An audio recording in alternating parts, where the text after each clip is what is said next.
El Hadj Mouhamadou Mansour maa ngi laa nuyu. maa ngi lay fay bu baax maama. coow li seen Nianing ak Guy Marius Sagna délégation ba ñu àndaloon gis nga nañu leen def ay nervi dal seen kaw ñoom nag maire ba lañ joxoñ baaraam maire ba weddi na. budul ñu féeti ak maire Maguette Sène.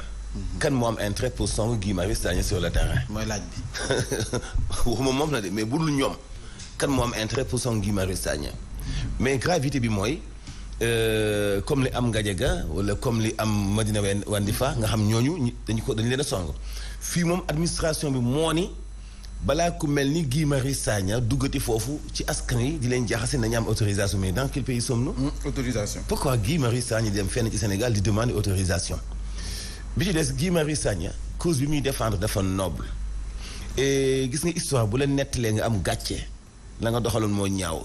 Guy Marius Sagna dundagul li Alioune Tine dund ci buntu assemblée nationale bi ñuy waaj a voté loi car bloquant bu Karim Wade bu Abdoulaye Wade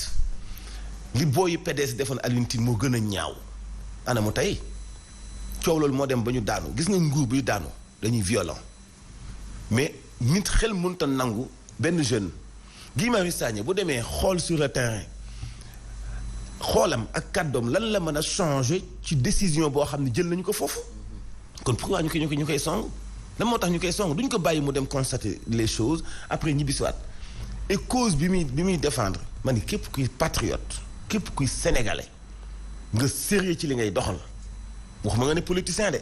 wala ngay dem ak demi mesure wala ngay bàyyiwaat xel ginnaaw bi ci loo mën a am intérêt boo mën a am dama ni képp kuy sénégalais war nga dox ni Guy Marius Sagna di doxee muy boo gisee lu jaaduwul nga dénoncé ko parce que réew mi li fi jaaduwul dafa bëri mënoo nekk maire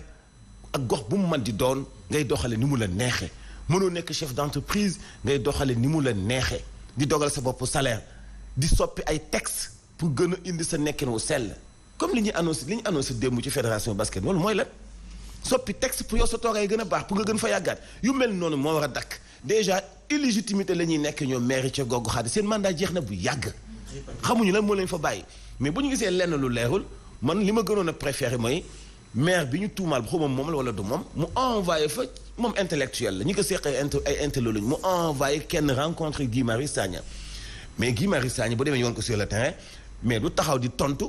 ay partisans Maguette Sène yoo xam ni amuñu benn explication bu ñu koy jox parce que kilifa lay dajal Guy Marius Sagna dafa accessible donc ci di intervenir yomb ci boo ko woowee mu déplacé mais kilifa la.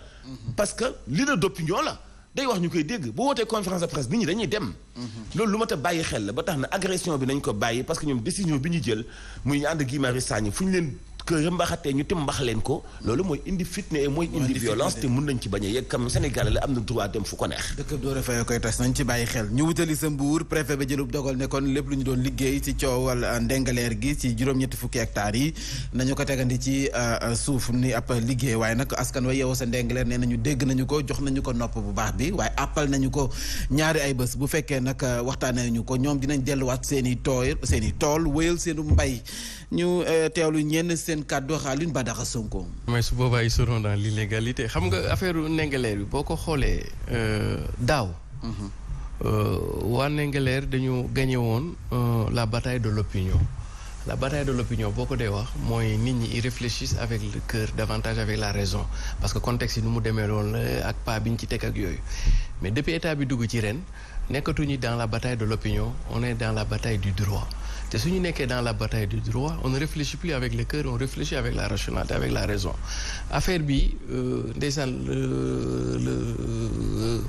waa Ndingler dañu nar a perte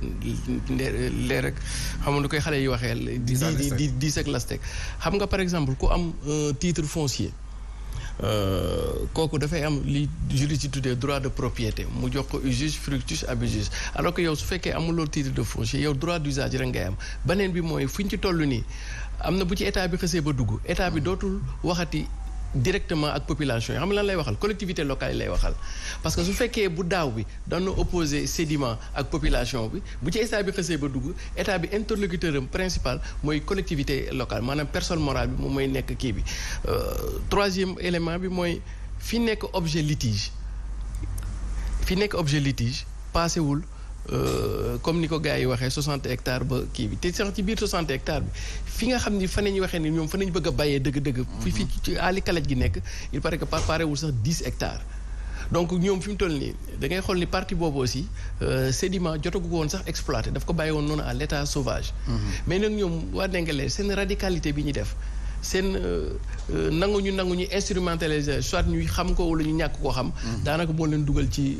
guuta gi yëpp te fi mu toll nii bu fekkee yow bu dee par rapport ak entreprise bi. mën nga am nooy jaayante mais bu état xisee ba taxaw ba teg nag état moom mooy yor le monopole de la violence légitime donc lenn ngay mën a def rek comme moom nee na nga déglu ko yow déglu ko rek ngay mën a def soo ko dégluwul ba def leneen tu es sous le coup de la loi aussi le député du peuple nee nañ dinañ ko déglu waaye nag feex 15 jours bu ñu leen faalaw dañuy delluwaat sa tool ya parce que état bi moo war a leer ci wàllu boobu Siré wax na ko sànq du waa Ndingler ak Babacar Ngom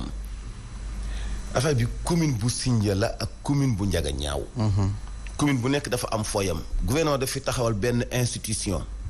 boo xam ne sax moom itam mandaawam jeex na muy au conseil des collectivités territoriales est-ce que xam nga ni mandaawam jeex na mois d'avril bii ñu weesu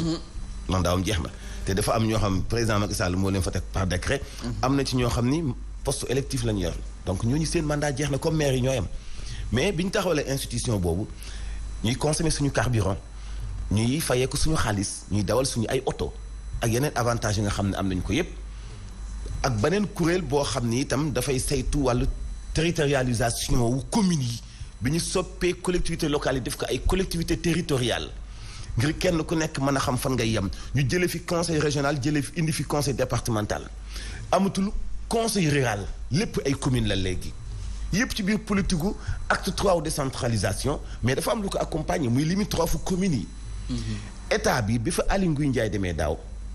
ànd nag ay techniciens ànd nag ay experts xam nga la moo jaadu bu ñu waxante dëgg képp ku ci waxaat ku dul état bi dafa fekk ni da nga ciy demee ak xol bañ jàmm bëgg jàmm bañ fitna am fa mais état bi dong moo mën a rek les situations fi mu toll na wax ni commune Ndiaganiao fii nga yem commune Sindia fii nga yem wax ji daal di jeex mais bu dul loolu waa Ndiaganiao def nañu réunion Siré ay yoon préfecture bu Mbour ñun yëg nañu ko xam nañu la fa tukkee itam ci ay kaddu donc nañu àtte dëgg ci li nga xam moo am foofu mais wax ji jeex bala fa béy di wees mbuus parce que léegi bul fàtte ni am na menace bu jógee ci waa Jilaax waa Ndingler dégg nañ ko attentivement xaw a seddal ni séentuwuñu loolu ci waa Jilaax mais imaginer bu fa waa Jilaax demaatee waa Ndingler demaat fa cette fois-ci nan lay dem diggante dëkk ak dëkk diggante civil ak civil état ngi seetaan rek état ngi seetaan ñu wutali sa Kayaar foofee nag baykat yi di producteur maraîcher yi ñoom ci boppam ñooy amal ak toogaanu ñaxtu la ñu ñaxtu du lenn lu dul dañoo dégg ne kon dañu jox benn société privée ab licence ngir mu exploiter zircon ba loolee la ñu wax ne bés bu ñu ko fa sampee seen mbéyum dër mi dana yàqu ñu ànd seex Makodou Fall moo yor seen kàddu kon su fekkee